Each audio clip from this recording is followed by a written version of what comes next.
cover-up makeup had become second nature to Olivia Carter over the past 6 months.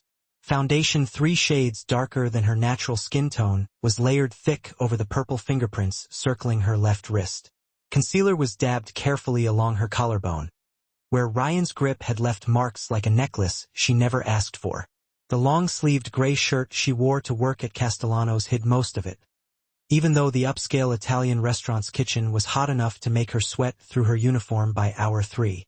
Friday nights were controlled chaos. The restaurant in downtown Chicago attracted a specific crowd. Businessmen closing deals over expensive wine, couples celebrating anniversaries, families spending money they wanted everyone to see them spending. Olivia was 25 years old, 1 semester away from finishing her nursing degree, and she served them all with a smile that felt painted on as thick as her makeup. Table 12 needs water, Olivia. Marco, the floor manager, barked as he passed. And fix your hair. You look exhausted. She was exhausted. Ryan had kept her up until 3 a.m., pacing their apartment, throwing accusations like punches until the actual punches came. Her crime this time? Refusing to quit school. He wanted her home, available, dependent. The nursing program was her escape plan, though she'd never said that aloud. 6 more months until graduation. 6 more months until she could support herself and Mia without relying on Tips and Ryan's increasingly unpredictable moods. Olivia tucked a strand of light brown hair back into her ponytail and grabbed the water pitcher. Her reflection in the polished chrome surface showed shadows under her blue-gray eyes that no amount of concealer could hide. 25 going on 50. Her classmate had joked last week. She'd meant it kindly, but the truth stung. Table 12 was in the VIP section, cordoned off by velvet ropes in ambient lighting that cost more to install than Olivia made in 6 months. 4 men sat there, all wearing dark suits that fit with the kind of precision that meant tailored, not bought off a rack.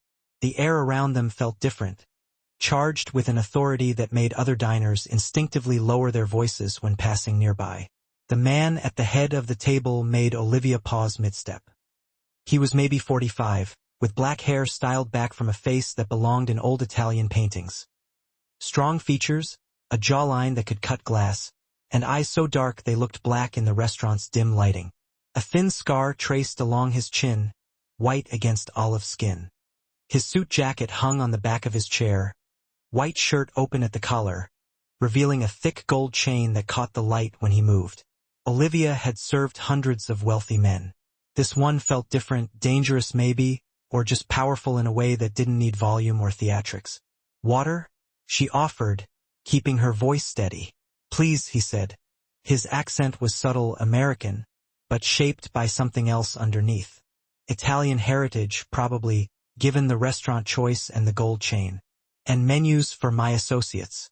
She distributed menus, filled water glasses, and went through her rehearsed spiel about tonight's specials. The man at the head of the table, the one with the scar, didn't look at his menu. He watched her instead, not in the way customers usually did. Not assessing, not objectifying, but observing, like he was reading a language written in her posture and movements. I'll give you a few minutes to decide, she said, already backing away. Back in the kitchen, she pressed her palms against the stainless steel counter, trying to slow her heartbeat. The heat from the industrial ovens made the air thick, hard to breathe. Maria, another server, gave her a concerned look while plating desserts. You okay, Olivia? Fine, just tired. Table 12 is Dominic Ricci, Maria whispered, glancing toward the VIP section through the kitchen window. He owns half the Italian businesses on the north side. Be extra careful with them. Marco's been stressed all week, knowing he was coming. Olivia nodded, filed the information away, and went back to work. Over the next hour, she served appetizers, entrees, more wine. Dominic Ricci remained quiet throughout, letting his associates carry the conversation while he ate with precise, economical movements, but she felt his attention tracking her even when she wasn't at their table. Every time she passed nearby, every time she served another section, those dark eyes found her. It should have felt invasive. Instead, it felt like being seen for the first time in months.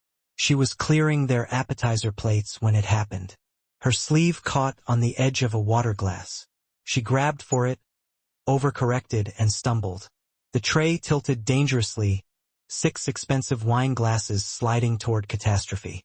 Dominic's hand shot out faster than she could process, catching her elbow, steadying her before disaster struck. "Careful," he said quietly. His grip was firm but not painful.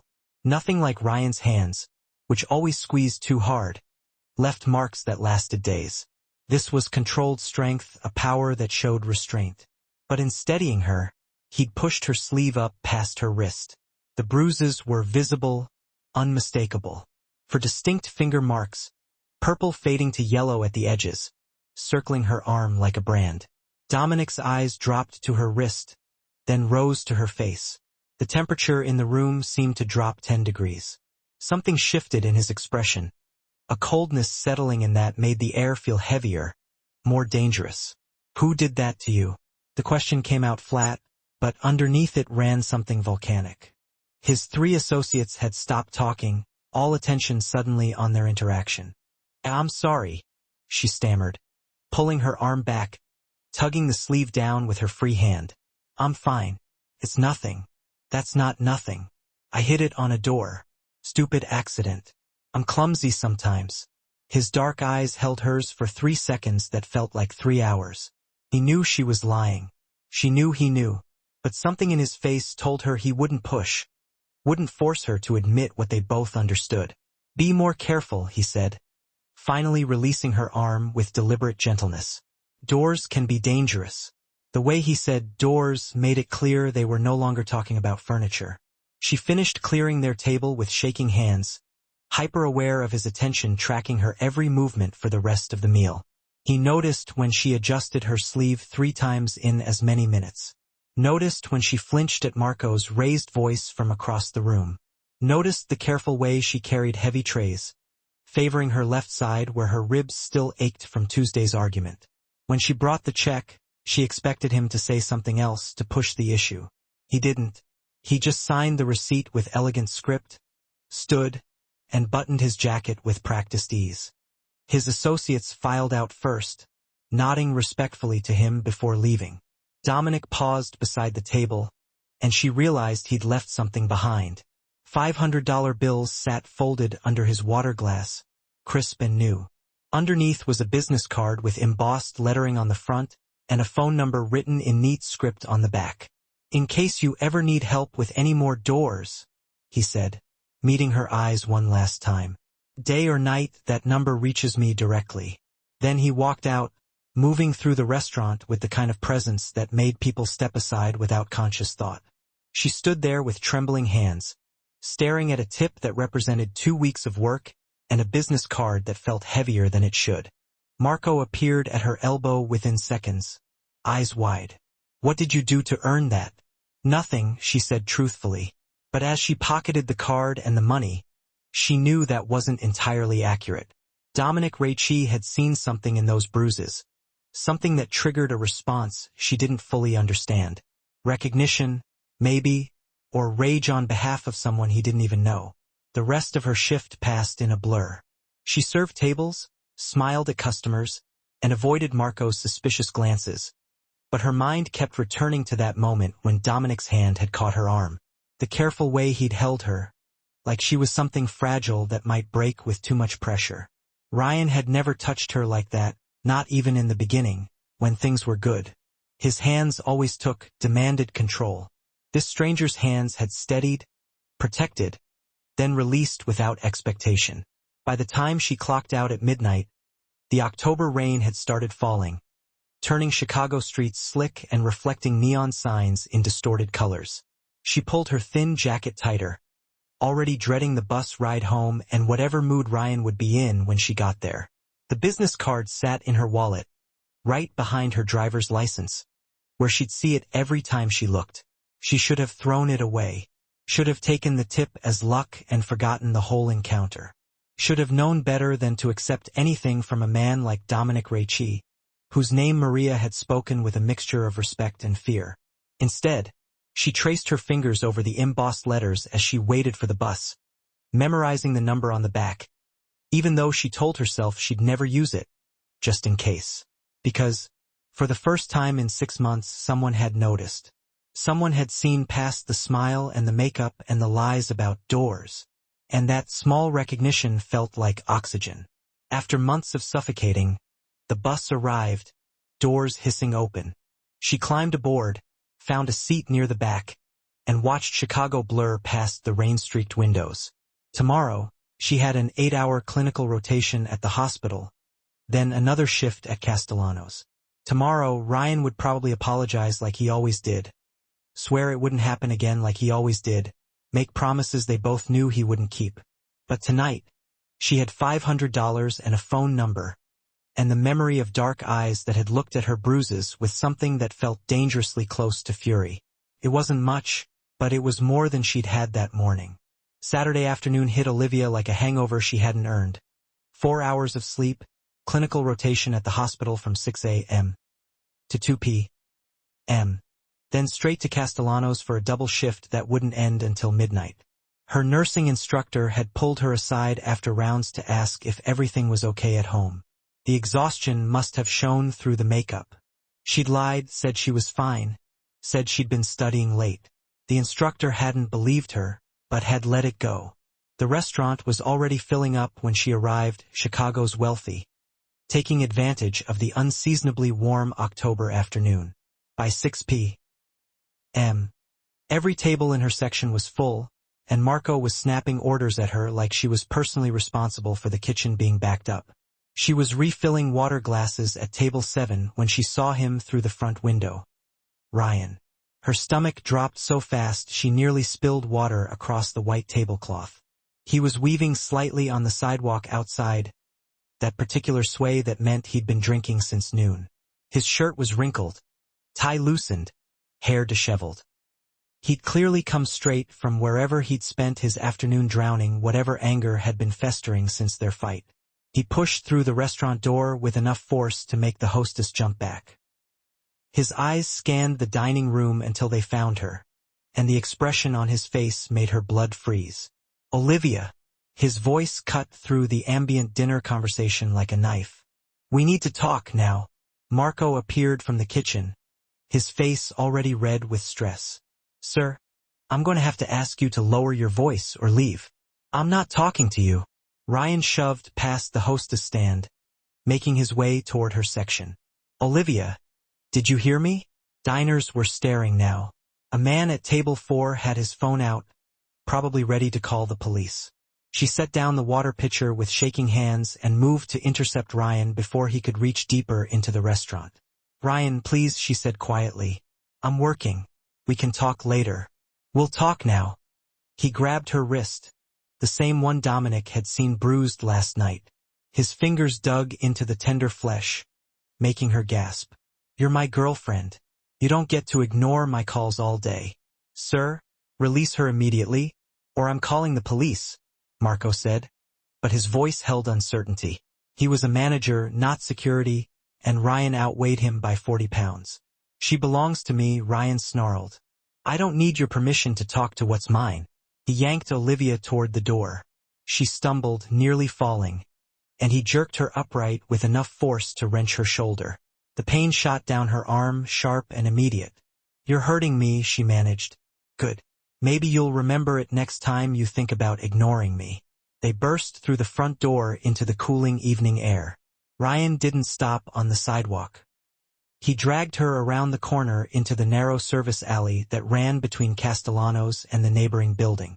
Rain from earlier had left puddles on the uneven pavement, trash bins creating shadows in the fading light.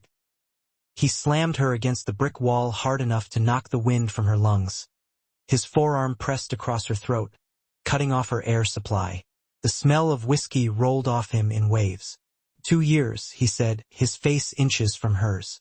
2 years I've supported you, put up with your school nonsense, and this is how you repay me? Flirting with customers? I wasn't, she gasped, trying to push against his arm. Ryan, I can't breathe. You think I didn't see how you looked at that guy last night? The one who left you that ridiculous tip? You think I'm stupid? His grip tightened. Black spots danced at the edges of her vision. Her lungs screamed for oxygen. This was it. She realized with strange clarity. This was how Ryan finally killed her. In an alley behind the restaurant where she'd been trying so hard to build a future without him. Then suddenly the pressure was gone.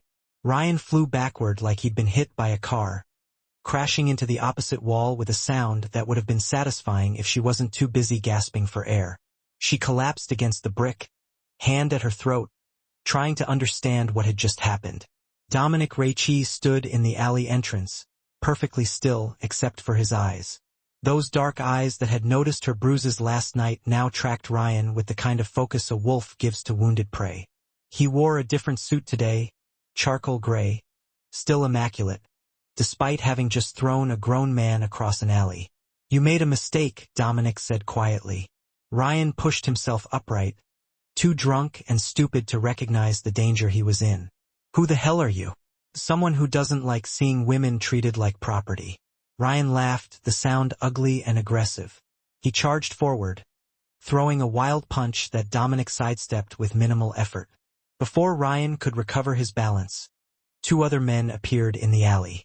One of them, older, with graying hair at his temples, caught Ryan's arm and twisted it behind his back with professional efficiency. "This is none of your business," Ryan grunted, struggling against the hold. "That's my girlfriend." "No," Dominic said, moving toward Olivia. "She's not." He crouched down to her level where she'd slid to sit against the wall, his hands hovering near her shoulders but not touching. "Are you hurt?" She tried to speak, but only managed to cough. Her throat felt crushed, each breath painful. Dominic's jaw tightened. He stood, turned back to Ryan with the kind of calm that felt more threatening than any rage. "Luca, take him. He'll be dealt with appropriately." "You can't just take me," Ryan protested as the man Dominic had called Luca began forcing him toward a black car idling at the alley entrance. "Olivia, tell them we're together." She said nothing, just watched as they loaded him into the back seat like cargo. Dominic returned his attention to her, and this time he did touch, helping her to her feet with the same careful gentleness from last night. "Can you walk?" She nodded, not trusting her voice yet. He kept one hand on her elbow as they made their way back into the restaurant through the rear kitchen entrance. Marco rushed over immediately, taking in her appearance, the red marks already forming on her throat. "Olivia, I'm so sorry.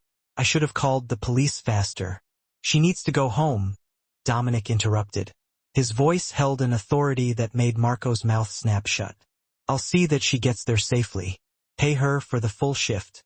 "Of course, Mr. Raichi. Of course." She found her purse in the back room, accepted her jacket from Maria, who looked like she wanted to ask questions but didn't dare. Dominic led her out the front door to where another black car waited, a driver already behind the wheel. He opened the back door for her, waited until she was settled, then slid in beside her.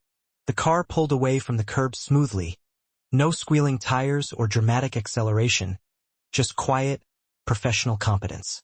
"Where do you live?" Dominic asked. She gave him the address of her apartment, her voice returning as a raspy whisper. He relayed it to the driver, then turned back to her. "How long?" "What? How long has he been hurting you?" The directness of the question, the way he didn't dance around it or let her pretend, broke something open inside her. 6 months, maybe longer if you count the verbal stuff. "Why didn't you leave?" "I tried. He found me, convinced me to come back. Said he'd change." She stared at her hands, at the bruises circling her wrist. "And I believed him because it was easier than being alone." Dominic was quiet for a long moment. The Chicago streets slid past the tinted windows, familiar and foreign at the same time. Finally, he spoke. "My father used to beat my mother. Started when I was 5, got worse as I got older. I'd hear her crying in the bathroom at night, see the bruises she'd try to hide." His voice held no emotion, just a flat recitation of facts. "When I was 16, I got big enough to stop him. Told him if he ever touched her again, I'd kill him." She looked at him. "Did he?" No. He died of a heart attack 6 months later. Natural causes, though I can't say I mourned much." He met her eyes. "My mother wasted 20 years on a man who saw her as something to own and break. I swore I'd never let that happen to anyone I could protect. You don't even know me. I know enough. The car pulled up in front of her building, a tired walk-up in a neighborhood that pretended to be nicer than it was. Dominic got out first, scanned the street with practiced assessment, then opened her door. Will you be safe here tonight? Ryan won't come back, she said, though she wasn't entirely sure of that. No, Dominic agreed. He won't. Something in the way he said it made her understand that Ryan Sullivan would never bother anyone again. She should have been horrified, should have demanded to know what dealt with appropriately actually meant. Instead, she felt the first full breath she'd taken in 6 months. She watched Dominic's car pull away from the curb, tail lights disappearing into Chicago's Saturday night traffic. Her apartment building stood behind her, 5 stories of weathered brick and broken promises. The street was quiet, too quiet after the chaos of the evening. Ryan's keys were still in her purse. His toothbrush sat in her bathroom. His clothes hung in half her closet. But somehow, standing there alone on the sidewalk, she knew he'd never use any of them again. The knowledge should have terrified her. Instead, she felt nothing but an exhausted kind of relief. She climbed the 3 flights to her apartment, each step reminding her of new bruises forming under her clothes. The lock turned smoothly. Inside, everything looked exactly as she'd left it that morning. Dishes in the sink, nursing textbooks scattered across the coffee table, Mia's school photos on the refrigerator. Normal, safe, hers. She locked the door, engaged the chain, then checked every window twice. Old habits from 6 months of living with someone who used his fists when words failed him. Except now, the person she was afraid of wouldn't be coming back. Sleep didn't come easily. She lay in bed, staring at the ceiling, replaying Dominic's words. He'll be dealt with appropriately. The careful way Luca had forced Ryan into that car. The absolute certainty in Dominic's voice when he said Ryan would never bother anyone again. What had she done? And what had she allowed to happen? But even as the questions circled her mind, exhaustion pulled her under. Sunday morning brought rain against the windows and the shrill ring of her phone. Unknown number. She almost didn't answer. Miss Carter? A woman's voice said, professional and slightly concerned. This is Officer Jennifer Mills with Chicago PD. We need to ask you some questions about Ryan Sullivan. Her stomach dropped. What about him? When was the last time you saw Mr. Sullivan? She sat up slowly, mind racing. Yesterday, late afternoon. He came to my workplace, Castellano's restaurant on West Madison. Yes, and after that, he left? I don't know where he went. Not technically a lie. She didn't know where Luca had taken him. Mr. Sullivan's vehicle was found abandoned near Montrose Harbor early this morning. His wallet and phone were inside. We're trying to establish a timeline of his movements yesterday evening.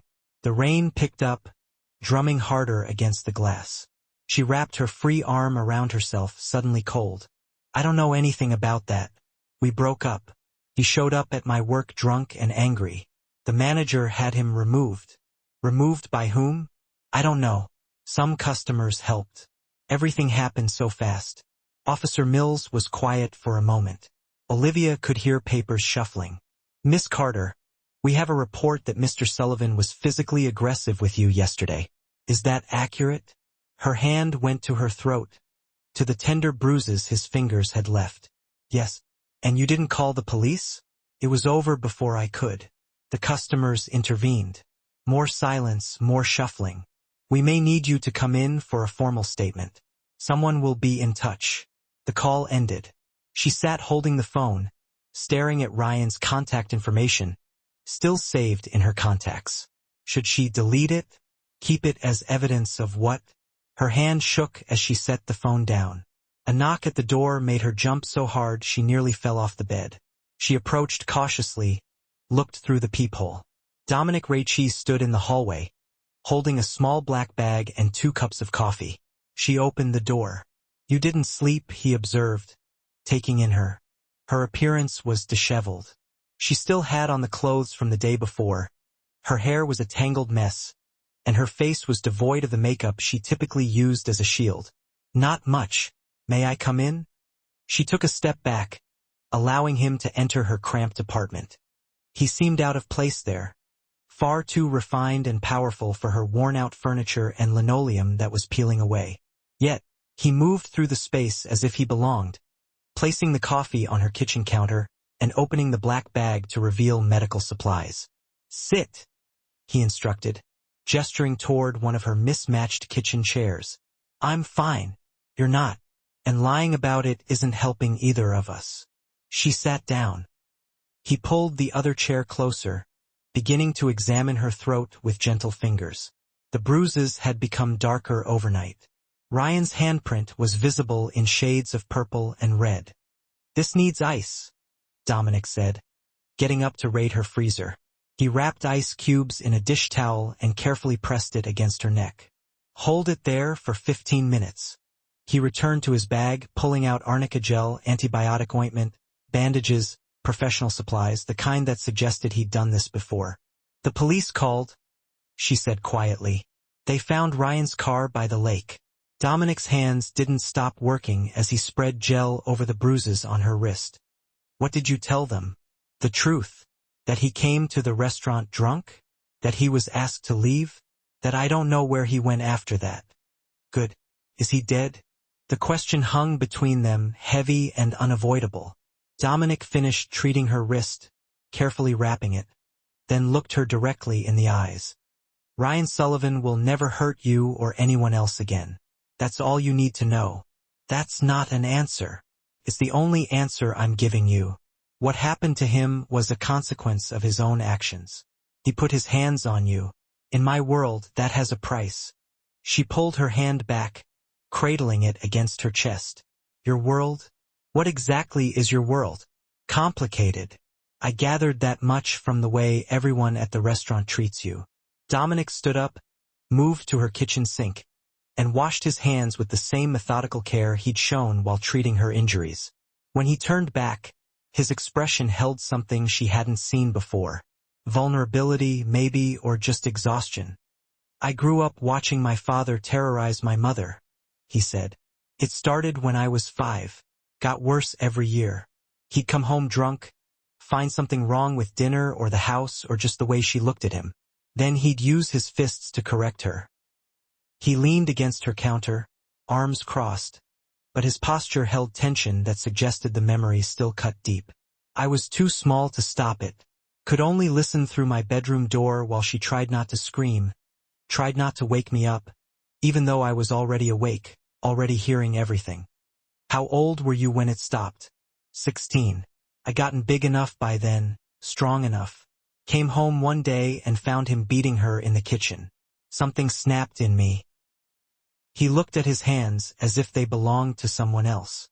"I put him in the hospital for 3 days.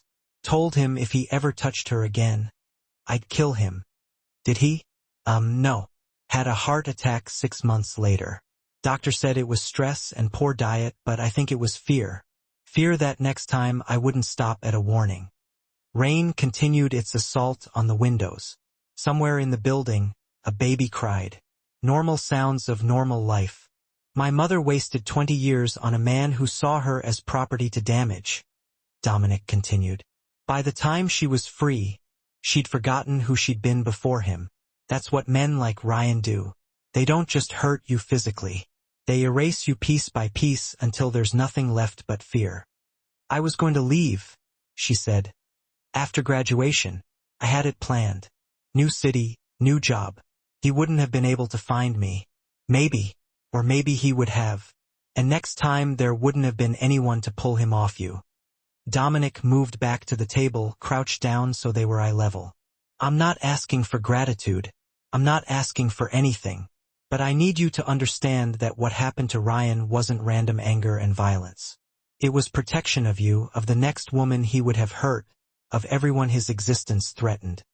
The ice had melted in the towel she held against her throat. Dominic took it from her, disappeared into her bathroom, and returned with a fresh, cold compress. "The police will investigate," he said, pressing the new compress into her hand.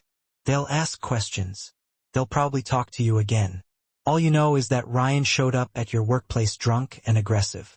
Customers intervened and you never saw him after that. The truth. Selective truth. The safest truth. He stood and packed up his medical supplies with efficient movements. At her door he paused. I'm having someone watch your building for the next few days. Why are you doing this? Because no one did it for my mother. Because I can. He opened the door, then looked back one more time. And because when I saw those bruises on your wrist Friday night, I recognized them. Recognized what they meant. What they would keep meaning if someone didn't stop it. Then he was gone, leaving her alone in her apartment with ice against her throat and questions she knew better than to ask. What Olivia didn't know as she stood in her small kitchen, holding the melting ice compress against her bruised throat, was that 16 stories above, a darkened street away, Ryan Sullivan was attempting to explain to Dominic Ray why he shouldn't die for the marks he'd left on her skin.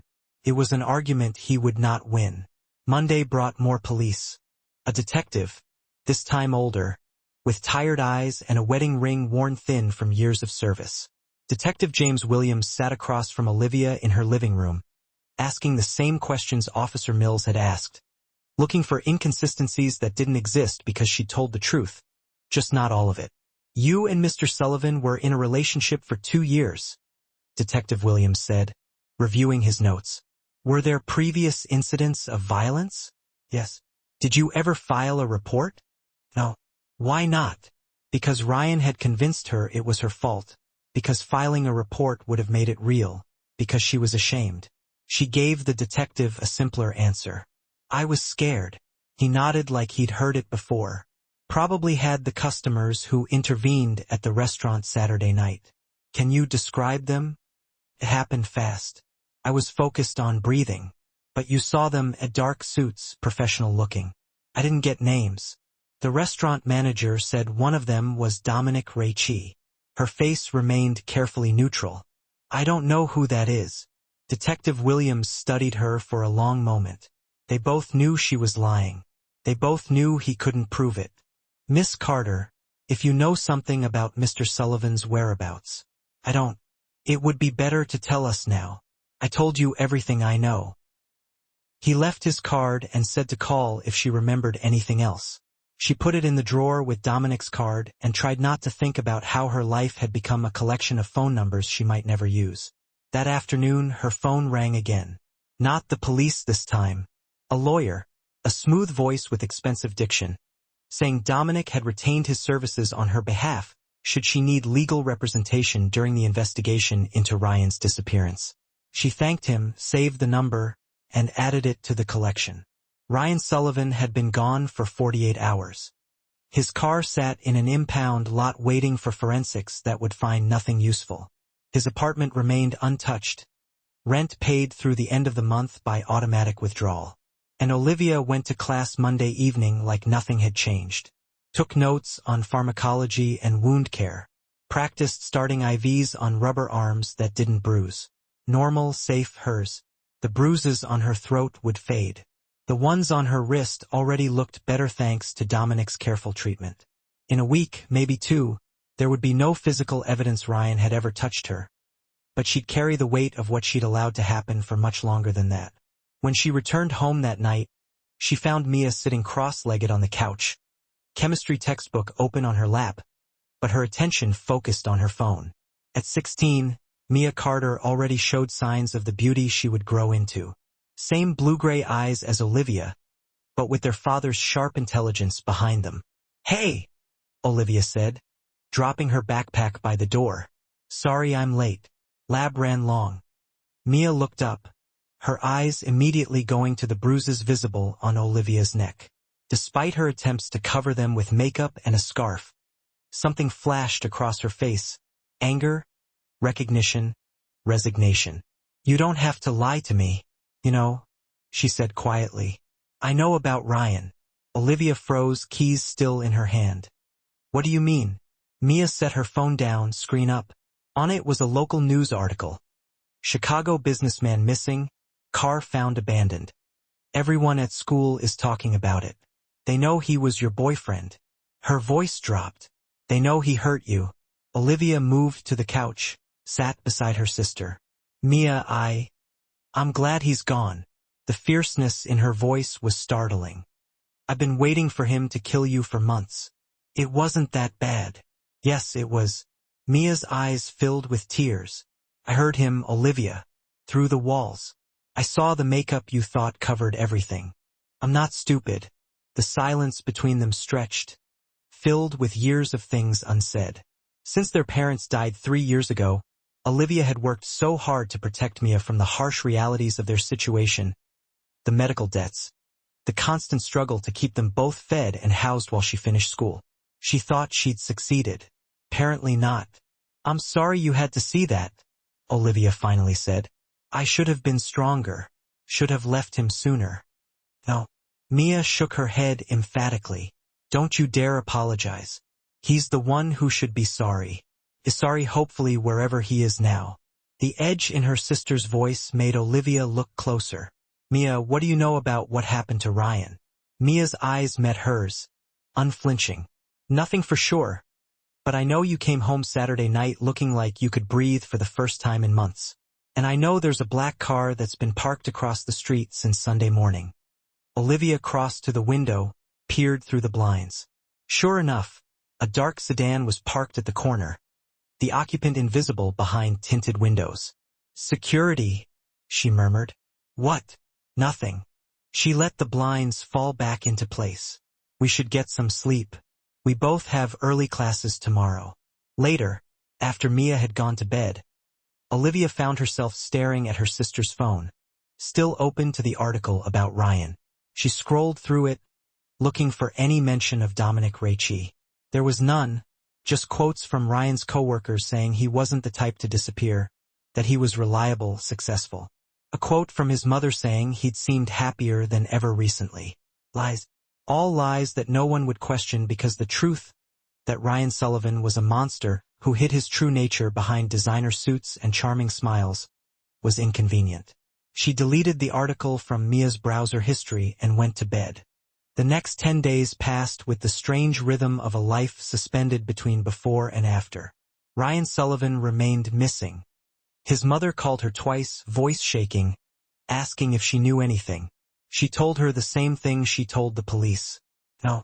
Detective Williams stopped by the restaurant once more, asked the same questions in different words, left with the same non-answers. Throughout it all, Dominic Ricci appeared at Castellano's every night like clockwork. He never sat in anyone else's section, never made a show of it, just requested table 12, ordered dinner, left tips that Marco stopped commenting on after the third night.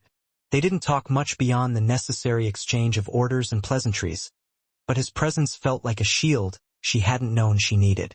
Each night after her shift ended, his driver would appear at the back entrance to take her home, ensuring she never walked or took the bus alone after dark. At home, she discovered a new security system had been installed, cameras at each entrance, sensors on the windows, a silent alarm that connected directly to a private security company. She hadn't asked who paid for it. She didn't need to. On the 11th day after Ryan's disappearance, Dominic invited her to dinner.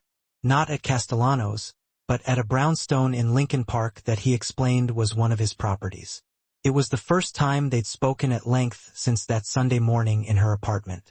The brownstone was understated elegance, hardwood floors, tasteful art, furniture that didn't advertise its cost but was clearly expensive. Nothing ostentatious, nothing that screamed money, just quiet, confident wealth. He cooked for her. Actually cooked, not takeout disguised on nice plates.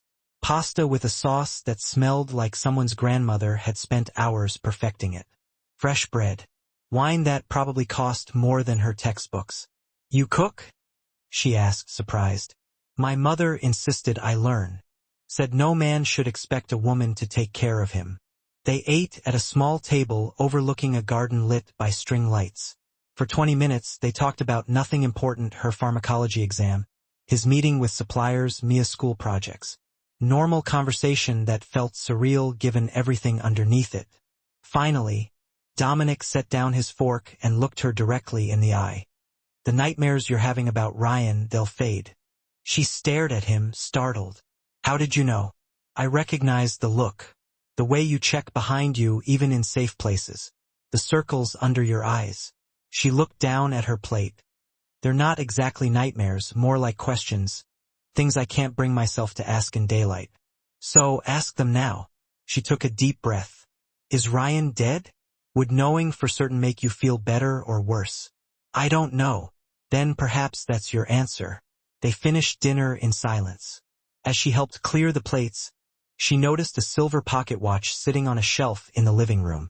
It was old, tarnished. The chain kinked in places. That was my father's, Dominic said, noticing her gaze. I keep it as a reminder that violence is inherited unless someone decides to break the chain. He moved to stand beside her, looking at the watch. My father got it from his father, who was not a gentleman either. He meant to give it to me when I turned 18. He didn't live that long. I have one too, she said quietly. My dad's pocket watch. Ryan broke it during one of his episodes. Threw it against the wall. Something flickered in Dominic's eyes. Where is it now? In my dresser drawer. It doesn't work anymore. The face is cracked, and the mechanism is damaged. I keep meaning to find someone who can fix it, but it's probably not worth the cost. May I see it sometime? Why? Just curious. Later that night, as his driver took her home, she thought about the watch, about chains of violence broken or continued, about choices that ripple through generations.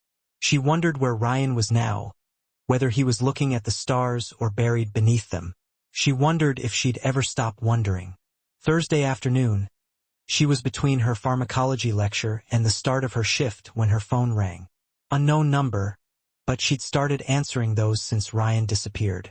Is this Olivia Carter? A woman's voice asked. Professional but urgent. Yes.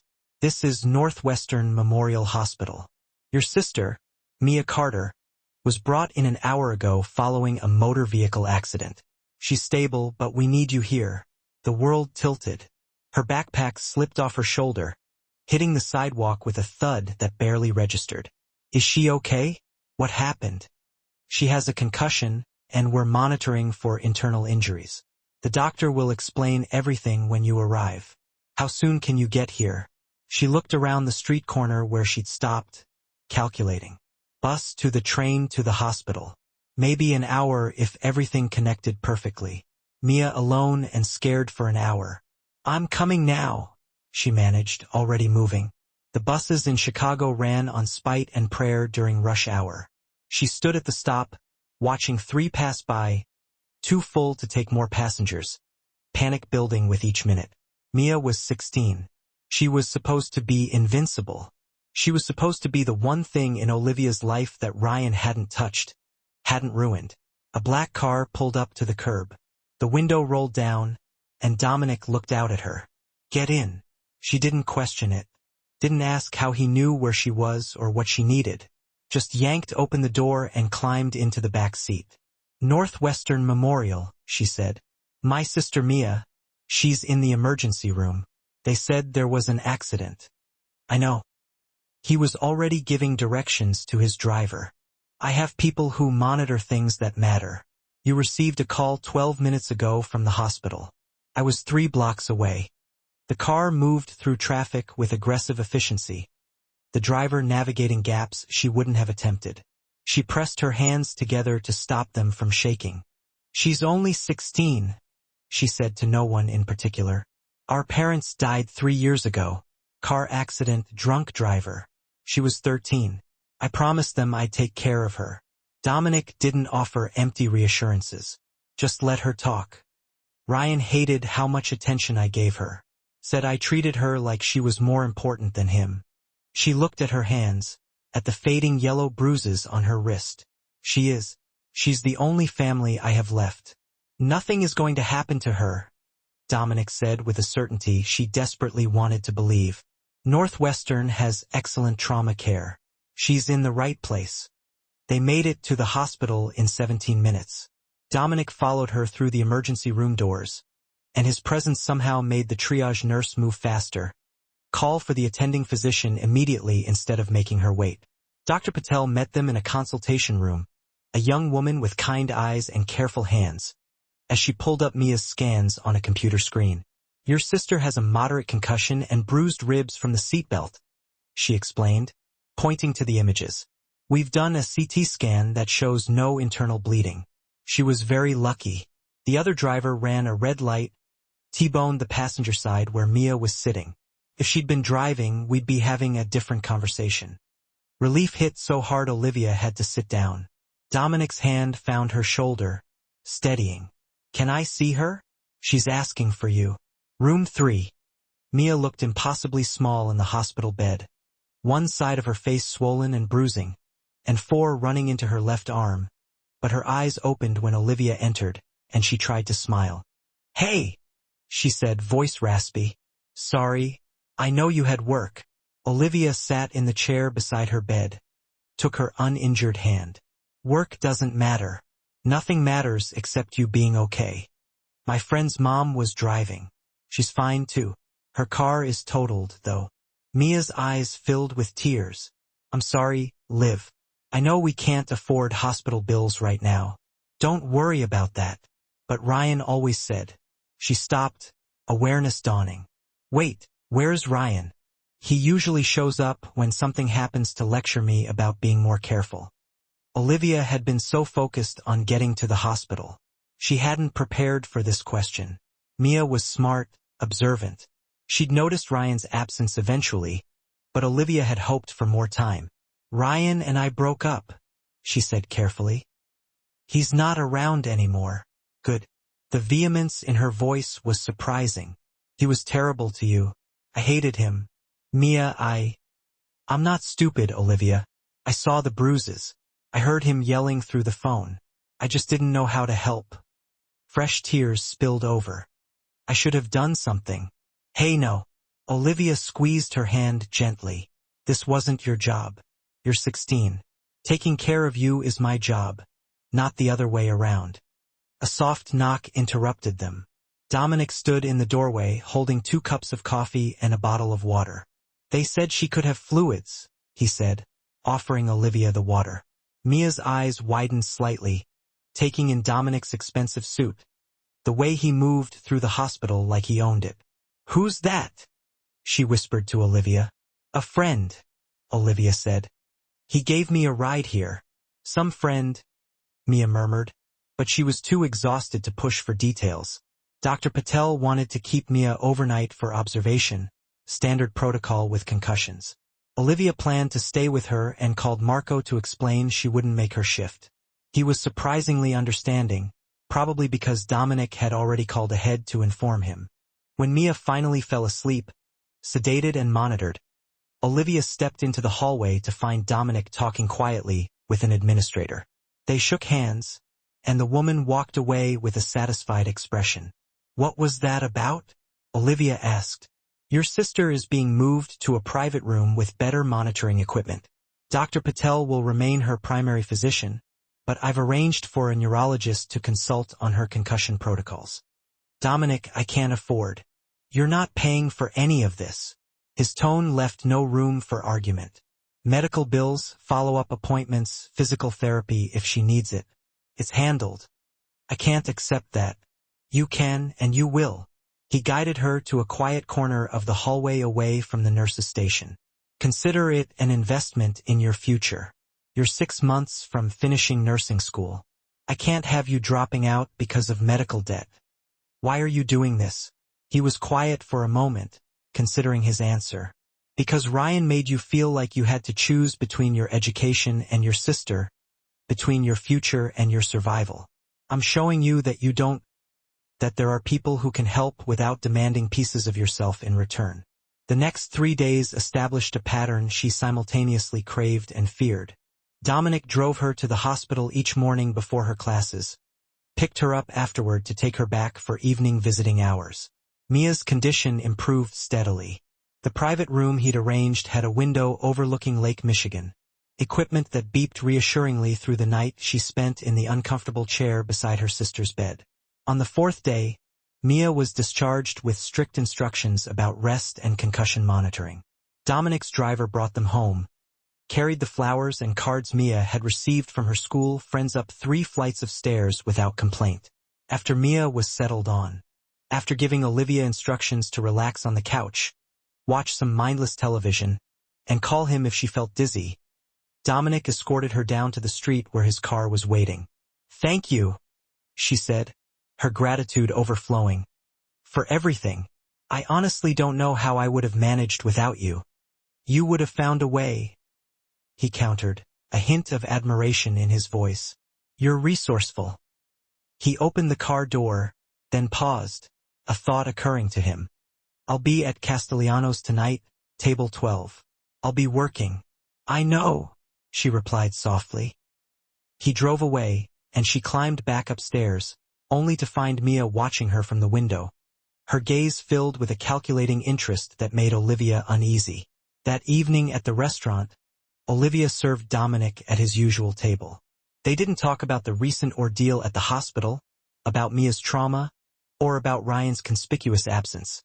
They simply went through their familiar routine, the wine, the appetizers, the entrees, engaging in the kind of easy conversation that felt like coming home after a long journey. Luca, the man who had helped remove Ryan from the alley, was sitting with Dominic. As she cleared their dessert plates, Olivia couldn't help but overhear snippets of their conversation. "The Russian organization is asking questions," Luca said quietly, his voice barely above a whisper. "They know you've been spending time with someone. They're looking for leverage. Then they'll be disappointed." Dominic's voice was still and steady, betraying no emotion. "Olivia is under my protection. Protection is one thing, but that's not negotiable. If this becomes more than that, if she becomes someone you care about beyond obligation, they'll exploit it. You know how this works." "I know exactly how it works, which is why I'm prepared," Dominic responded, his voice firm. She pretended not to hear and moved to the next table, but the conversation lingered in her mind. Russian organization, leverage, exploitation, words that painted a disturbing picture of the danger she was only beginning to comprehend. When Dominic left that night, he placed his usual generous tip under his water glass. But underneath the cash was a new card with an address written in his handwriting. "Dinner," he said as he passed her, his eyes meeting hers briefly. "Tomorrow night, not here. Somewhere we can actually talk." She pocketed the card and watched him leave, already knowing she would go, even as every rational part of her brain screamed that getting closer to Dominic Raichi meant stepping deeper into a world that would change her in ways she couldn't even begin to imagine. But he'd saved her from Ryan, cared for Mia without hesitation, shown her kindness that expected nothing in return. For the first time in 6 months, someone saw her as more than an obligation, a target, or a burden. And that feeling, that simple act of genuine care, was more dangerous than any Russian organization could ever be. The next evening, she arrived at the address Dominic had given her. It turned out to be another one of his properties, a top-floor apartment in a building overlooking the river. The security personnel in the lobby knew her name and directed her to a private elevator that opened directly into the apartment. Dominic was waiting, dressed in a more casual way than she had ever seen him before. Dress shirt open at the collar, no tie, sleeves rolled up to reveal strong forearms. He'd cooked again, the tantalizing aroma of garlic and tomatoes filling the space. "Thank you for coming," he said, taking her coat with a polite smile. "Should I be worried about Russians?" she asked directly, cutting to the chase. A small smile touched his lips. "You heard that, huh?" "I did." He led her to the kitchen and poured her a glass of wine. "The Volkov organization. They control territory north of the city. They've been trying to expand south for the past year. It's a normal power struggle. Nothing for you to worry about. But they're watching me. They watch everyone connected to me, looking for vulnerabilities. It's business." He stirred the sauce on the stove, his movements precise and efficient. "I have people watching them, watching you. Multiple layers of security. You're safe." She sipped her wine, studying him intently. "This is your world, isn't it? Organizations and territories and security layers." "Part of it," he admitted. He dished pasta onto 2 plates, added sauce, and sprinkled fresh basil on top. "The part I'm trying to move away from." "What do you mean?" she asked, intrigued. They sat at the dining table, the glittering Chicago skyline providing a breathtaking backdrop through the windows behind him. My father built his business through fear and violence, Dominic explained, his voice low. When I took over after his death, I started shifting operations, buying legitimate businesses, reinvesting profits into legal ventures. It's a slow process. Some obligations can't be walked away from overnight, he added with a sigh. But you want to go legitimate, she stated, her voice filled with curiosity. He nodded, his expression serious. Completely, eventually. The Volkovs and others like them make that complicated. They see any pullback as weakness to exploit. So you're caught for now, but not forever, she summarized. He looked at her directly, his gaze intense. That's why being around me comes with complications. Complications you deserve to understand before this goes any further. Before what goes any further? She questioned, her heart pounding in her chest. Instead of answering, he reached into his pocket, pulled out a small velvet pouch, and placed it on the table between them. She opened it cautiously, her fingers trembling slightly. Inside was her father's pocket watch, restored to its former glory. The glass face polished, the dent in the case repaired. How did you get this? She whispered, her voice filled with awe. I asked Luca to check your apartment for it while you were at the hospital with Mia, he explained. I know that was presumptuous. I apologize. She turned the watch over in her hands, tracing the initials JC, James Carter, her father's name, still visible on the back. But now the case gleamed, and when she pressed the button, it opened smoothly, the hands moving with precise, delicate ticks. You fixed it, she said, her voice choked with emotion. I know a watchmaker who specializes in antiques, he replied. It needed a new crystal and some work on the mechanism, but it's fully functional now. She held the watch against her chest, tears welling up in her eyes. This piece of her father, this last tangible connection to him that Ryan had damaged in a fit of rage, was whole again. The symbolism wasn't lost on her. Thank you, she managed to choke out. Some broken things can be repaired, Dominic said quietly, his eyes filled with understanding. If the damage hasn't gone too deep, if someone cares enough to do the work. They finished dinner, talking about Mia's recovery, about Olivia's upcoming finals, about books they had both read. Normal conversation layered over the extraordinary circumstances that had brought them together. After dinner, they stood at the window looking out at the city. Dominic's hand found hers, their fingers intertwining. I'm falling in love with you, he said simply, his voice laced with sincerity. And that makes you a target. I need you to understand that. She turned to face him, her eyes filled with a mixture of fear and determination. I think I understood that the moment you pulled Ryan off me in that alley. I just didn't have a name for it yet. His kiss was different from Ryan's, gentle at first, asking rather than taking. Her response answered his unspoken question. Yes, you. Yes, despite everything.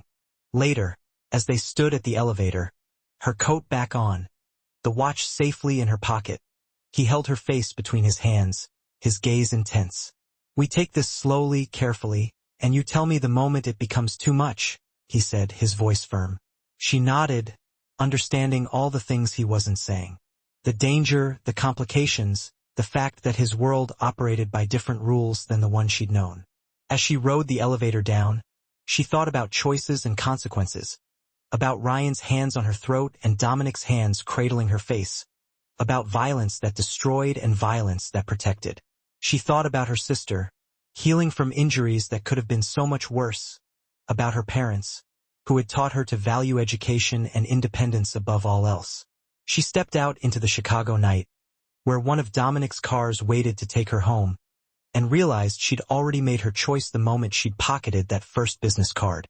Everything since had been confirmation rather than decision. 2 days later, Olivia was walking to her car after her evening class when she noticed a man watching her from across the parking lot.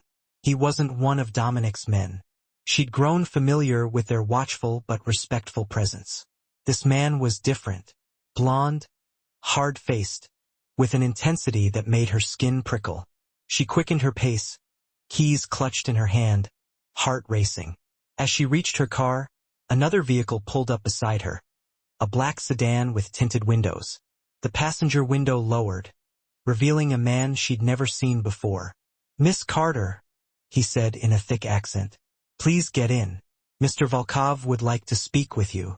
Fear turned her blood to ice. "No, thank you," she managed, fumbling with her keys.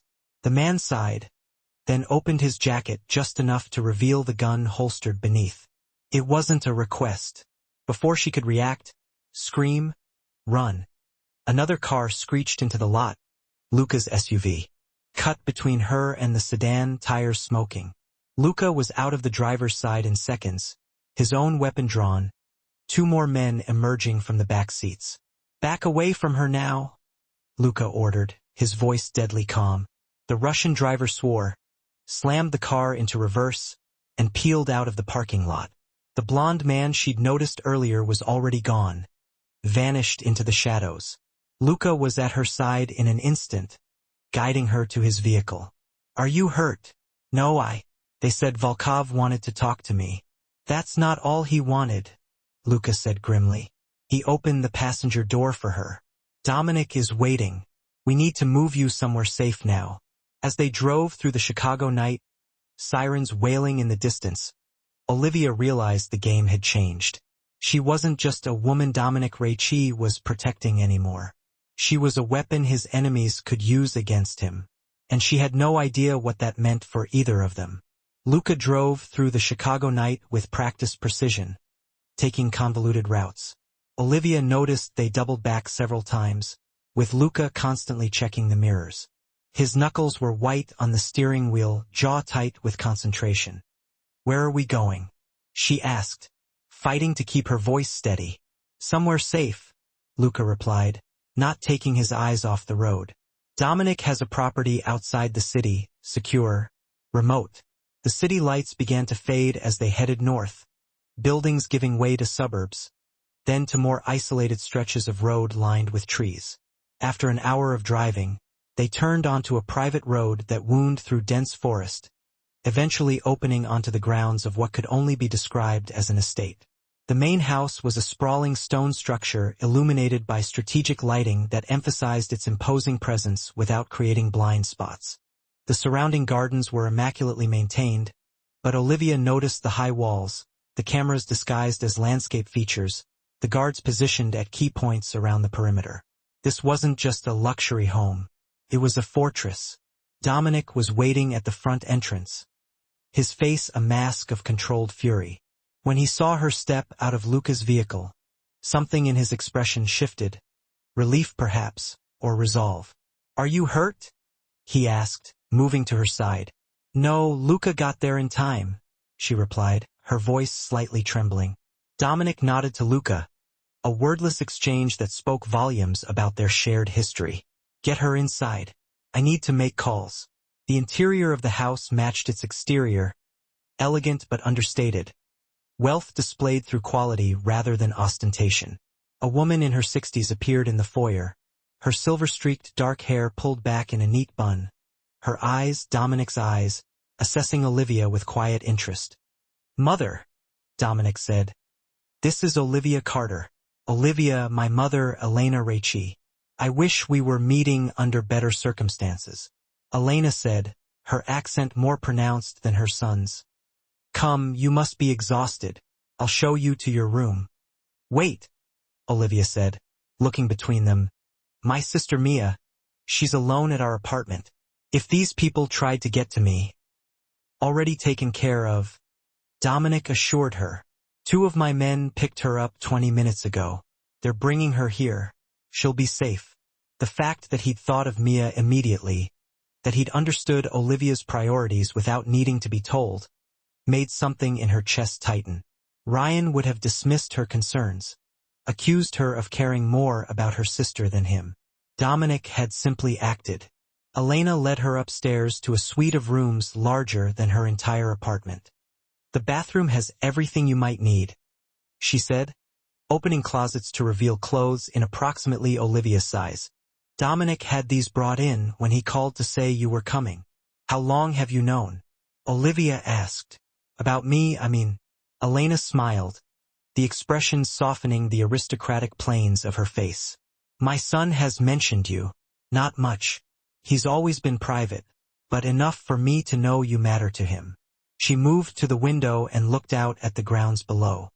That makes you important to me as well, because he's my son, because he has never allowed himself to care about someone the way he cares about you.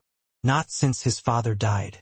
Olivia sat on the edge of the bed, suddenly overwhelmed. I don't understand any of this. 2 weeks ago, I was just trying to survive until graduation. Now I'm in the middle of some kind of mafia war. Elena turned from the window and studied her thoughtfully. You look like you could use some tea and perhaps some truths that my son might be too proud to share. Downstairs in the kitchen, which was as large and well-appointed as a professional restaurant, Elena made tea with practiced movements. The familiar routine was oddly comforting amidst the chaos. Dominic told you about his father, Elena said, her gaze steady. Some of it that he was violent. That Dominic stopped him when he was 16. What he probably didn't tell you was that his father, Antonio, was once the head of the largest crime family in Chicago. She set a cup of tea in front of Olivia. When Dominic confronted him that day, he wasn't just standing up to an abusive father. He was challenging the authority of a very dangerous man. Antonio didn't just accept Dominic's ultimatum because he was afraid of his son. He accepted it because in that moment, he recognized that Dominic had become strong enough to replace him. And did he replace him? Olivia asked, her voice barely a whisper. When Antonio died, Dominic was 17, too young by traditional standards to take control. There were uncles, cousins who thought they should step in. A small smile touched Elena's lips. They underestimated my son's resolve. What happened to them? Olivia asked, her curiosity piqued. Dominic gave them a choice.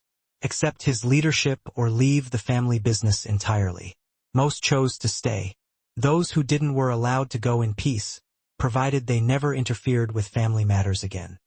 He didn't kill them, Olivia said, relief evident in her voice.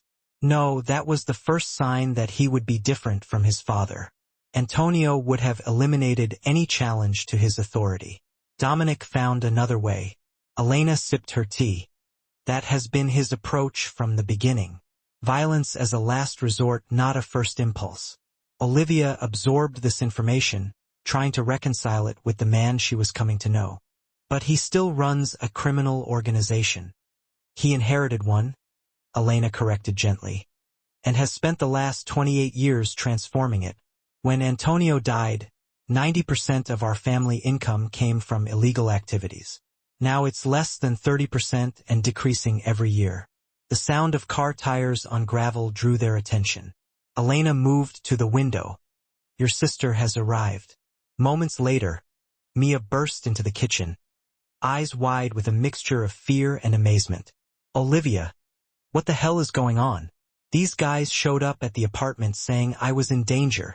She stopped abruptly, taking in the grand kitchen, Elena's presence, the situation. Is this about Ryan? It's complicated, Olivia began, but Dominic interrupted from the doorway. Miss Carter, welcome to my home. I apologize for the dramatic entrance. We had reason to believe you might be in danger.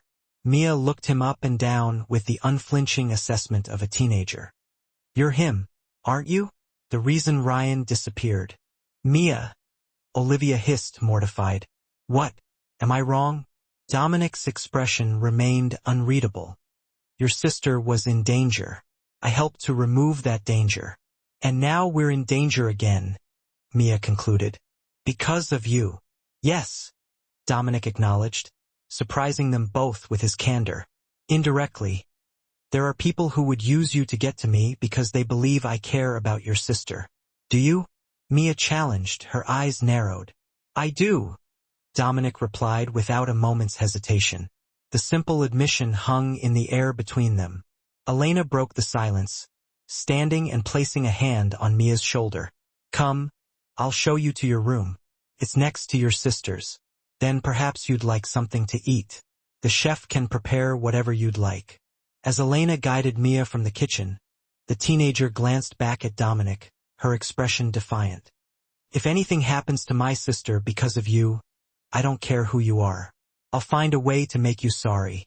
After they were gone, Olivia exhaled, feeling the tension leave her body. I'm sorry. She's protective. Don't apologize. Her loyalty is admirable, Dominic said, sitting across from her at the kitchen island.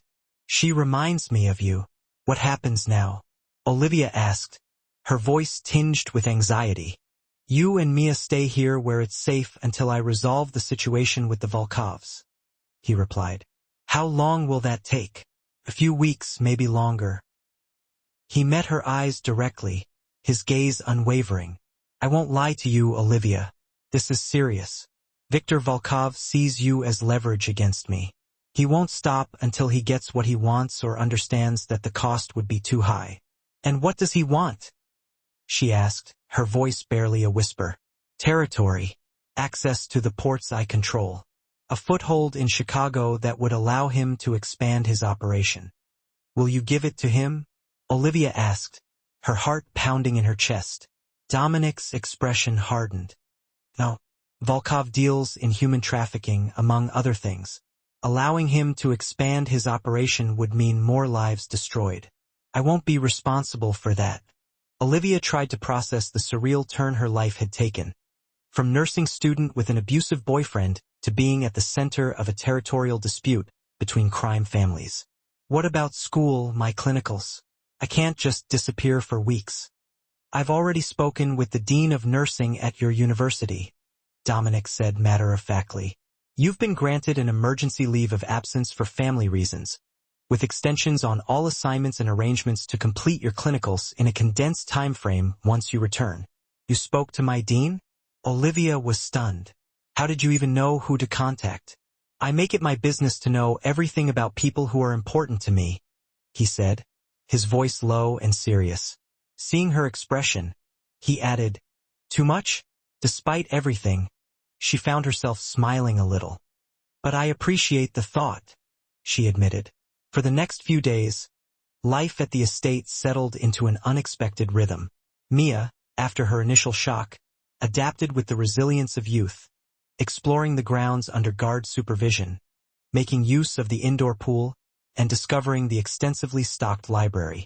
She even struck up a friendship with Sophia, Luca's 16-year-old niece, who occasionally visited the estate. Olivia found ways to continue her studies remotely, using the estate's impressive internet connection and the study Dominic had set up for her, complete with medical textbooks and journals she hadn't even mentioned needing. Dominic himself was often absent, returning late at night with the weight of his other life evident in the tension across his shoulders. On the rare evenings when he was present for dinner, Elena orchestrated conversation that carefully avoided any mention of business or danger, creating a strange bubble of normalcy amidst extraordinary circumstances. It was during one of these dinners, nearly a week into their stay, that Olivia finally asked the question that had been circling her mind. How did it happen with Ryan? I think I deserve to know. The table fell silent. Elena and Mia exchanged glances. Then Elena rose gracefully. Mia, would you help me choose a film from the media room? I think tonight calls for something entertaining. When they had gone, Dominic set down his fork, considering his words carefully. Are you certain you want these details? Yes, she affirmed, her voice unwavering. He nodded once, accepting her decision. After what happened in the alley, Luca took Ryan to a warehouse we own near the lakefront. I questioned him about his relationship with you, about the abuse. His jaw tightened, a muscle ticking in his cheek. He was unrepentant, said you belonged to him, that he had the right to discipline you as he saw fit. The familiar language sent a chill through Olivia. How many times had Ryan used those exact words? You belong to me. I'm just disciplining you for your own good. I offered him a choice, Dominic continued, his voice flat. Leave Chicago permanently, never contact you again, or face consequences he wouldn't survive. He chose poorly.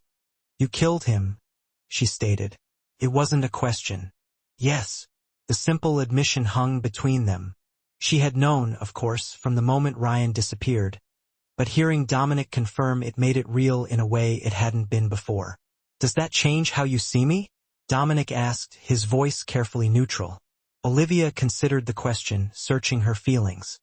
"I should be horrified," she admitted. "I know that's the normal reaction, but all I feel is relief that he can never hurt me again." She looked up, meeting Dominic's gaze. "What does that make me?" "Human," he said simply. "Someone who values her life and freedom. Someone who recognizes that some threats can't be reasoned with or reformed." Later that night, unable to sleep, Olivia wandered the quiet halls of the estate. She found Dominic in his study, bent over documents spread across an antique desk. He looked up when she entered, the tension in his expression softening. "You should be resting," he said, though there was no reproach in his voice. "I keep thinking about what you told me at dinner," she admitted. She moved to stand near the window, looking out at the moonlit grounds. "About Ryan, about the choice you gave him. Does it trouble you?" "Not in the way it should," he replied honestly. She turned to face him, her brow furrowed. "What troubles me is that I'm not troubled. That I've accepted this world of yours where violence is sometimes the answer." Dominic set down his pen, giving her his full attention. "It isn't sometimes the answer in my world, Olivia. It's the last resort when all other options have been exhausted. With Ryan, I saw a man who wouldn't stop until he killed you. The law couldn't protect you. Restraining orders wouldn't have stopped him. And with Volkov," he continued, "violence is the last resort there too. I'm trying to avoid that outcome. That's why we're meeting tomorrow with all the major families in neutral territory. I'm proposing new territorial boundaries, concessions on both sides." "And if he doesn't agree?" she asked, her voice barely audible. Dominic's silence was answer enough. "Let me come with you," she said suddenly, her voice filled with conviction. "Absolutely not," he replied immediately. "It's too dangerous." "I'm already in danger," she countered, her voice rising slightly. "And maybe seeing me there, seeing that I'm not just some woman you are protecting, but someone who chooses to stand with you, would make a difference. Or it could make you an even more valuable target," he argued, shaking his head. "I won't risk you like that." "It's not your risk to take," she countered. "It's mine, and I'm choosing it." They argued long into the night, Dominic citing every logical reason why her presence would be dangerous, Olivia countering each argument with the emotional truth that she was already involved and already a target, already part of this world, whether they acknowledged it or not. In the end, as dawn began to break over the estate grounds, Dominic conceded, not because she had convinced him it was safe. They both knew it wasn't, but because he recognized her right to. "You'll stay behind me at all times," he instructed, his voice raspy with exhaustion and a deep well of worry. "Luca will be glued to your side, never leaving your sight. If anything feels off, if I give you the signal, you vanish immediately with the security team. No arguments, no hesitation. Is that understood?" The meeting was scheduled for Neutral Ground, a classic Italian restaurant in the city that had been the backdrop for similar gatherings for generations. To ensure absolute privacy, the owners closed the restaurant for the entire evening. Security teams from all the families meticulously swept the place beforehand, guaranteeing there were no listening devices or hidden weapons, aside from those carried by the approved security detail. Olivia was dressed in a simple black dress, hand-picked by Elena, elegant but intentionally low-key. Her hair was neatly pulled back, and she wore minimal jewelry, nothing flashy that would attract unwanted attention. The idea was for her to be present but not stand out, making a statement simply by being there, not through anything she might say.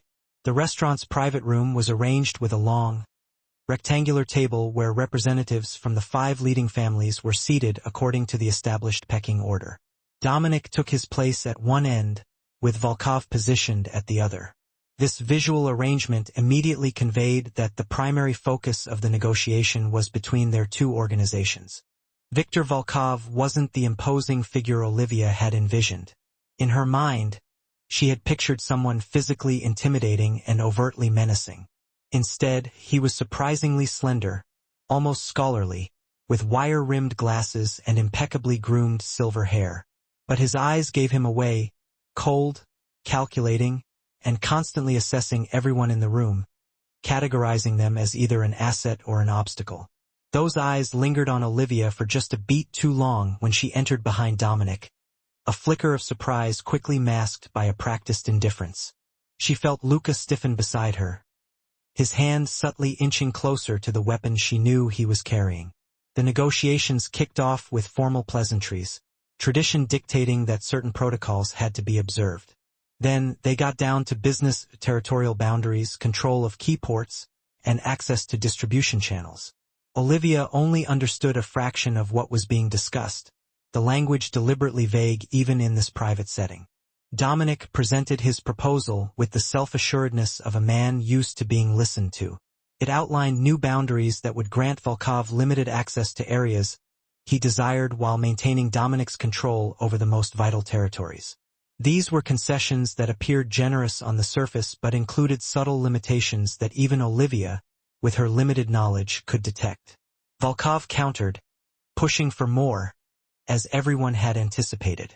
The dance went on offer, counteroffer, veiled threats disguised as casual observations, alliances subtly shifting around the table as the other family representatives weighed their own interests against the potential outcome of the negotiation. Olivia remained silent as instructed, but she kept her eyes open.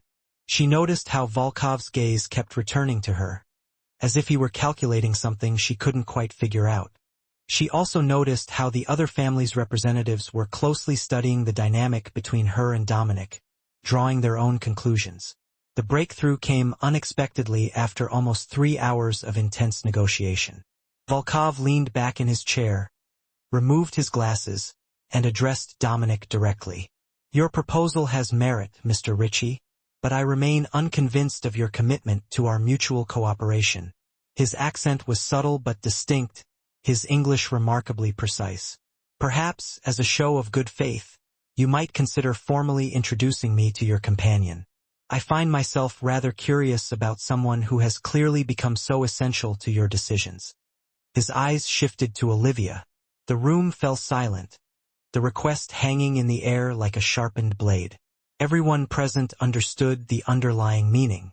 Volkov wasn't just asking for an introduction. He was testing boundaries, asserting dominance, and making it clear that he saw Olivia as a pawn in the game. Dominic's expression didn't change, but Olivia could feel the tension radiating off him. Before he could respond, she spoke, breaking her silence for the first time. "Mr. Volkov," she said, her voice steady despite the fear churning within. "I believe we were introduced the night your men attempted to abduct me from my university parking lot. Not the most conventional of greetings, but memorable nonetheless." A ripple of surprise moved through the room. Volkov's eyebrows rose slightly, the only indication that she had caught him off guard. "Miss Carter," he acknowledged. "You misunderstand. That was merely an invitation to a conversation, perhaps delivered with excessive enthusiasm by my associates." "Is that what you call pointing a gun at someone these days? An enthusiastic invitation?" She held his gaze, refusing to be intimidated, despite the warning pressure of Luca's hand on her arm. Volkov studied her for a long moment, then let out a dry laugh, a sound devoid of warmth but carrying a hint of reluctant admiration. "You keep interesting company, Dominic, a woman with spirit." He shifted his attention back to the documents in front of him. "Very well, I accept your proposal with the amendments we've discussed. But understand this." His eyes flicked to Olivia once more. "My organization will be watching closely to ensure all parties honor their commitments." The meeting concluded with formal handshakes, documents signed, and witnesses from each family acknowledging the agreement. As they prepared to leave, Volkov approached Olivia directly, prompting Dominic and Luca to move closer protectively. "Miss Carter," he said quietly, "a word of advice, if I may. The world you've chosen to enter doesn't forgive weakness or hesitation. Dominic Ritchie has enemies beyond myself, some of whom might not be as reasonable as I am." He smiled thinly. "Consider carefully whether the man is worth the price you may be asked to pay." Before she could respond, he turned and walked away, his security team falling into formation around him as they exited. The drive back to the estate was tense, Dominic unusually silent, his jaw clenched tight. It wasn't until they were safely inside the estate gates that he finally spoke. "You shouldn't have engaged with him directly," he said, his voice controlled but with an undercurrent of anger. "That wasn't part of our agreement. It worked, didn't it? He accepted your proposal. That's not the point. Volkov is dangerous, Olivia. More dangerous than you can possibly understand." "Then help me understand," she challenged him. "Stop trying to shield me from the truth and treat me like a partner in this, whatever this is between us." He stared at her for a long moment, then exhaled slowly. "You're right. Come with me." In his study, Dominic poured them each a drink, then unlocked a cabinet and pulled out a file. He spread photographs across his desk surveillance images of Volkov's organization, police reports, newspaper clippings detailing disappearances and deaths that had never been officially linked to the Russian. "Viktor Volkov isn't just a rival crime boss," Dominic explained. "He's a true believer in the old ways. Brutality as a business practice, terror as a management tool. The women his organization traffics, the communities destroyed by the drugs he distributes, the businesses ruined by his protection rackets. These aren't just unfortunate side effects of his operation. They're the foundation of it." Olivia studied the images, the stark evidence of lives ruined. "And what makes your organization different?" It was the question she'd been avoiding, the moral compromise at the heart of their relationship. Dominic didn't flinch. "We're not saints, Olivia. I won't pretend otherwise. But we have lines we don't cross. We don't traffic in humans. We don't deal in drugs that destroy communities. We don't target civilians." He looked her straight in the eye. "And everything I've built over the last 28 years has been moving us toward legitimacy, toward a future where the Richie name means business, not crime. How long will that take?" "Longer than I'd hoped, but not as long as I once feared." He took her hand, his thumb gently brushing across her knuckles. "What happened today accelerates the timeline. With the new territorial agreements, we can consolidate our legitimate operations, begin divesting from the remaining illegal activities. And Volkov will just accept that? No, he'll look for weaknesses, for opportunities to break the agreement. But he'll be cautious now. Today showed him that I have support from the other families, that a direct move against me would have consequences beyond our two organizations." Olivia considered this, trying to see the complex chess match from all angles. "What does this mean for us? For Mia and me?" "It means you can return to your lives soon. Not immediately. We'll wait a few weeks to make sure Volkov honors the agreement, but soon." His expression softened. "It also means we need to decide what happens next. What you want to happen next." The question hung between them, pregnant with possibilities. Before she could answer, a commotion erupted outside the study. Raised voices, hurried footsteps. Luca burst through the door without knocking, his normally composed face tight with urgency. "We have a problem," he announced. "FBI agent Coleman. He's been working with Volkov all along, and they're moving on the estate now." The next few hours passed in a blur of frantic activity. Security teams mobilized, contingency plans were activated. Olivia and Mia were moved to a safe room deep within the estate, Elena with them, while Dominic and Luca coordinated the defense through the estate's security system. Olivia watched as vehicles approached the gates. It wasn't the frontal assault she had expected, but a more strategic positioning, blocking exits, establishing perimeters. Among them, she recognized Detective Williams, or Agent Coleman, as she now knew him to be, directing operations with the confident authority of someone who was certain of victory. "He's been investigating Dominic all along," she said aloud, realizing it. "Using Ryan's disappearance as an entry point." "Not investigating," Elena corrected grimly. "Setting him up. Coleman has been on Volkov's payroll for years. This isn't an FBI operation. It's Volkov breaking the agreement before the ink is even dry." A new alert flashed on the security system, drawing their attention. "Breach at the east perimeter. Armed intruders on the grounds." The calm, professional response of Dominic's security team stood in stark contrast to the chaos unfolding across the monitors. Mia moved closer to Olivia, her teenage bravado replaced by genuine fear. What happens now? Olivia put an arm around her sister's shoulders, trying to project a confidence she didn't feel. Dominic has planned for this. We're safe here. As if summoned by her words, the safe room door opened, revealing Dominic and Luca. Both were armed. Both moved with the focused intensity of men accustomed to crisis. Change of plans, Dominic announced. They've breached too many entry points. This location is compromised. Where are we going? Olivia asked, instinctively pulling her sister closer. There's a tunnel system beneath the estate dating back to Prohibition.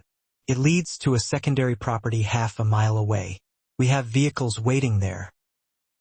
He looked at each of them in turn, his gaze lingering on Olivia. Stay close. Move quickly. No matter what happens, keep going forward. The tunnel was narrow, dimly lit by emergency lighting that cast eerie shadows along the rough stone walls. They moved in formation, Luca leading, followed by Elena, then Olivia with Mia next to her, with Dominic bringing up the rear, constantly checking behind them. They had covered perhaps half the distance when the first explosion rocked the tunnel, sending dust and small debris raining down from the ceiling. Mia cried out in fear, Elena steadying her with surprising strength. Keep moving, Dominic ordered, his voice surprisingly calm despite the urgency of their situation. The tunnel structure will hold. A second explosion, closer this time, sent larger chunks of concrete falling around them. Olivia felt Dominic's hand on her back, urging her forward, shielding her with his body as they ran through the increasingly unstable passage. They emerged into a smaller building, a guest house, Olivia realized, designed to look like a caretaker's residence but equipped with security features and escape vehicles. Through the window, she could see the main estate in the distance, smoke rising from one wing. They've breached the safe room, Luca reported, checking a security feed on his phone. They know we've evacuated. How long before they trace the tunnel? Dominic asked. Minutes, not hours. Then we don't have time to debate. Get them to the secondary location. I'll create a diversion. No. Olivia grabbed his arm. Whatever you're planning, there has to be another way. There isn't. Volkov wants me, not you. If I draw them off, it'll give you time to get clear. And then what? You think he'll just let you walk away? You said yourself he doesn't honor agreements. I don't expect to walk away, Dominic said quietly. I expect to end this once and for all. The realization of what he intended hit her like a physical blow. You're planning to kill Volkov and Coleman. Cut off both heads of the snake. It's suicide, Luca interjected, unusually direct in his challenge. Even for you, Dominic, the odds are impossible. The odds are irrelevant. My priority is getting all of you to safety. And what about after? Olivia demanded, tears threatening to spill despite her efforts to remain calm. What about everything you've built? The legitimate future you've been working toward? Continues with or without me. Dominic cupped her face in his hands, his expression softening. I've made provisions. Everything transfers to you and Mia, with Luca as trustee until you're ready to assume control. The legitimate businesses, the properties. All of it. I don't want your empire. I want you alive. A crash from the direction of the tunnel entrance cut off their argument. They're coming through, Luca warned, drawing his weapon. We're out of time. The next moments happened with the surreal clarity that accompanies extreme danger.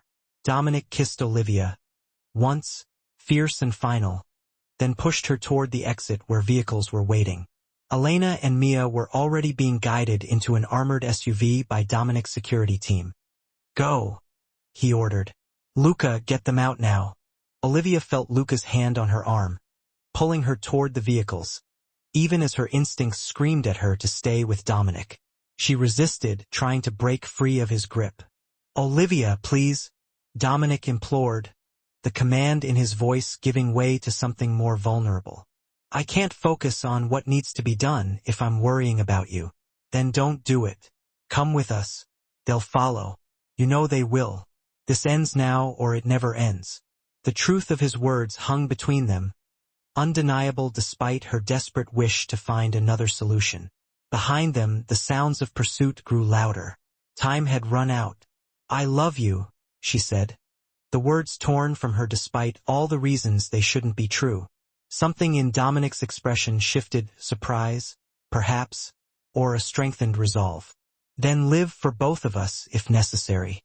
This time, when Luca pulled her toward the waiting vehicle, she didn't resist. As the SUV sped away, tires spinning on gravel, she watched through the rear window as Dominic turned to face the approaching threat, weapon drawn, standing his ground as he had so many times before. The last she saw of him was his solitary figure backlit by the flames now consuming part of the estate. A man prepared to make his final stand to protect what he loved. 3 months after the confrontation at the estate, Olivia sat beside Mia's hospital bed, watching her sister sleep peacefully after another round of physical therapy. The recovery had been long and difficult. Mia had sustained more serious injuries during their escape than initially diagnosed, requiring surgery to repair damage to her leg. But the doctors were optimistic now. She would walk normally again, given time. The door opened softly, and Olivia looked up to see Elena entering with 2 coffee cups. The older woman had become a constant presence in their lives, offering the kind of maternal guidance neither Carter sister had experienced since their parents' death.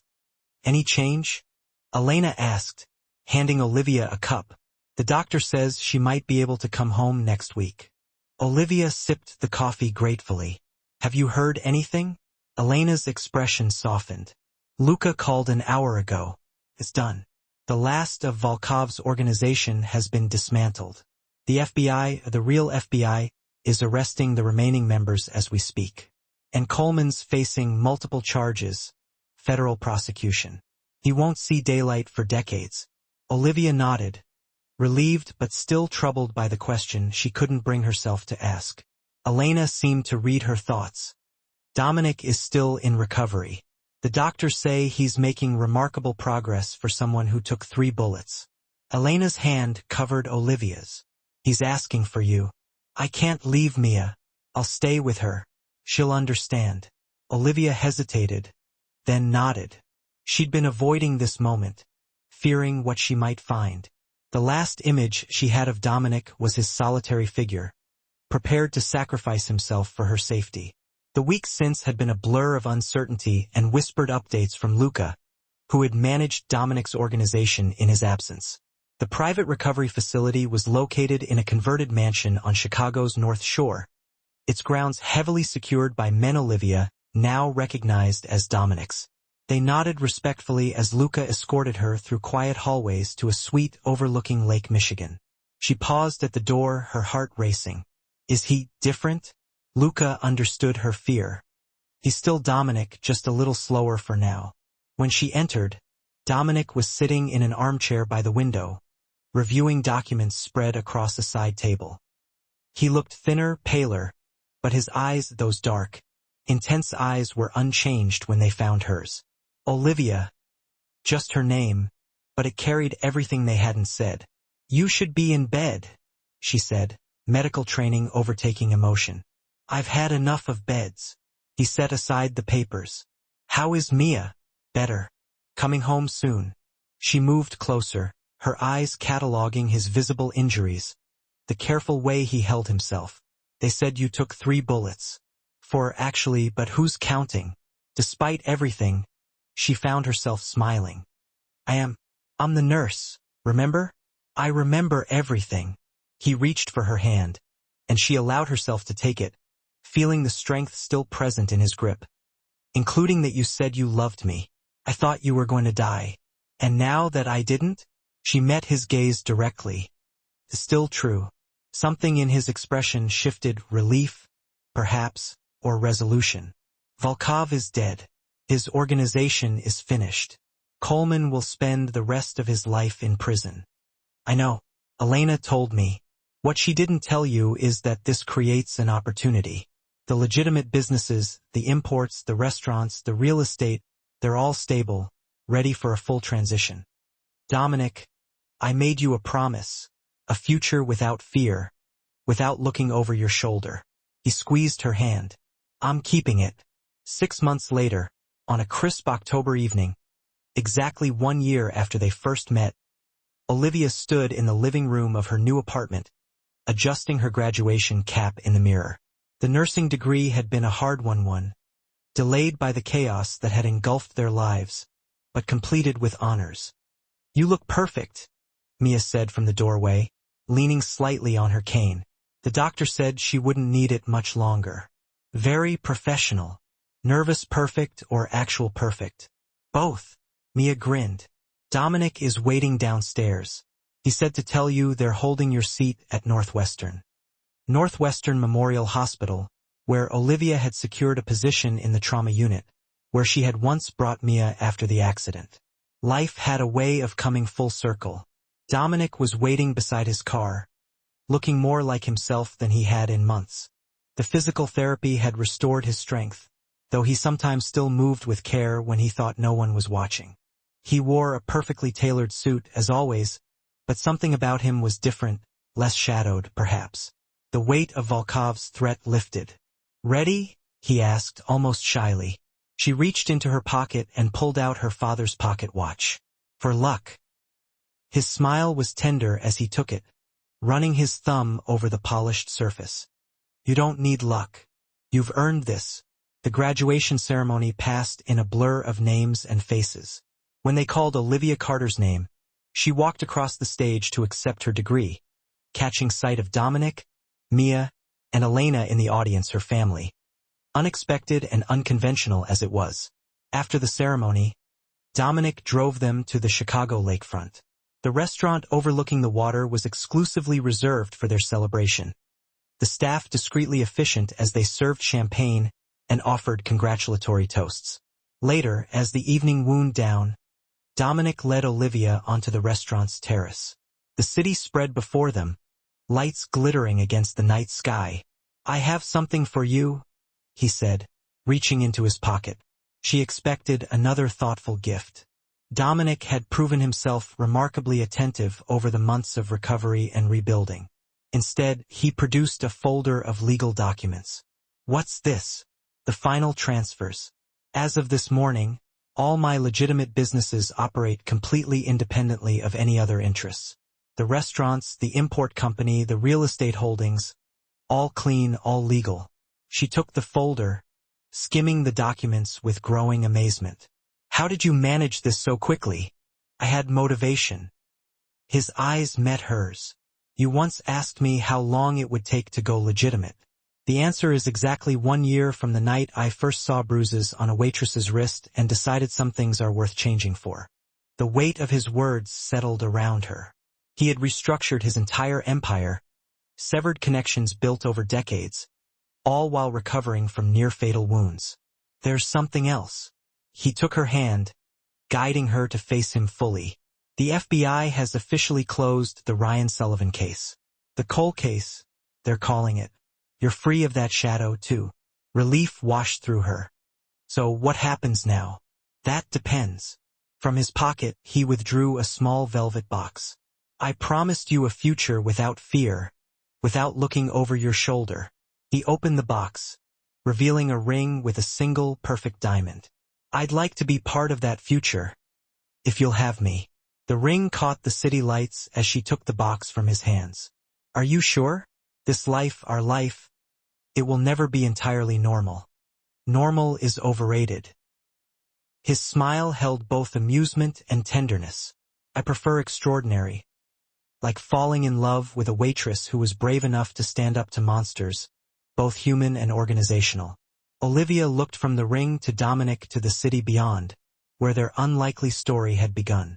She thought about the bruised and frightened woman she had been, afraid to reach out for help, and about the path that had brought her here, painful, dangerous, but ultimately leading to a place she could never have imagined. Yes, she said, slipping the ring onto her finger, to an extraordinary future. As he drew her into his arms, she knew there would always be complexities in loving Dominic Ritchie. There would always be aspects of his world that operated in shadows. But he had proven, beyond any doubt, that some shadows could give way to light if someone cared enough to make it happen. Later that night, as they returned home to the penthouse that had become their shared space, Dominic placed her father's pocket watch on the mantel, the timepiece that had been broken and restored, like so many pieces of their lives. "You know," Olivia said, watching him, "when I was little, my dad used to say that time doesn't heal wounds. People do. The clock just keeps ticking, marking the moments when we choose to heal or choose to hurt." Dominic considered his expression thoughtful. "Your father was a wise man. He would have liked you eventually." She smiled, the initial shock wearing off after learning what you do to earn a living. "What I do," he said, ever so gently correcting her. "The past, specifically 1 hour 33 minutes and 50 seconds ago, is exactly where it needs to stay, firmly in the rearview mirror." As if perfectly timed, Mia and Elena burst in, their laughter echoing from something hilarious that occurred at the graduation reception. The sound alone filled the apartment with a warmth that had absolutely nothing to do with power dynamics, impending danger, or the incredibly complicated world they had all been navigating lately. This, Olivia realized, was the future Dominic had promised her all along. Not necessarily picture-perfect, certainly not devoid of complexities, but built on a foundation of free will and choices, rather than oppressive fear, and on sincere protection instead of stifling possession.